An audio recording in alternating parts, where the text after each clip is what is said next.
চোখে পানি প্রতিরোধী চশমা আর গায়ে রং বেরঙের সার্ফিং জ্যাকেট। ঢেউয়ের সঙ্গে লড়াই করবে বলে 4 পায়ে সার্ফিং বোর্ডে দাঁড়িয়ে আছে বেশ কয়েকটি কুকুর।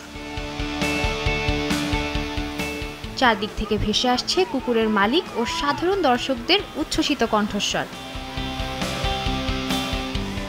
দ্য হেলেন এডওয়ার্ড অ্যানিমাল সেন্টারের উদ্যোগে আয়োজন করা হয় বার্ষিক ডগ সার্ফাথন। স্থানীয় সময় রোববার যুক্তরাষ্ট্রের ক্যালিফোর্নিয়ার সান দিয়েগো শহরের ডেল মার্ক লং বিচে এই প্রতিযোগিতার আয়োজন করা হয়। এটি দেশটির ইতিহাসে সবচেয়ে বেশি দিন ধরে চলমান কুকুরের সার্ফিং প্রতিযোগিতা। যুক্তরাষ্ট্রের নানা প্রান্ত থেকে পোষা প্রাণীদের নিয়ে সার্ফিং প্রতিযোগিতা উপভোগ করতে ছুটে এসেছেন অনেকে। সমুদ্রের পানিতে নিজের সবচেয়ে কাছের বন্ধুর সঙ্গে সময় কাটানো এর আসল উদ্দেশ্য। আর একবার সমুদ্রে নেমে গেলে তখন আর কিছুই যায় আসে না। বন্ধুর সঙ্গে ভালো সময় কাটানোই তখন মূল লক্ষ্য।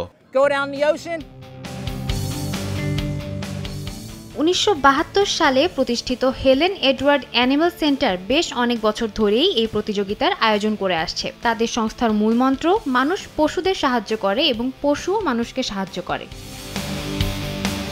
সাদিয়া তাসনিম, সময় সংবাদ।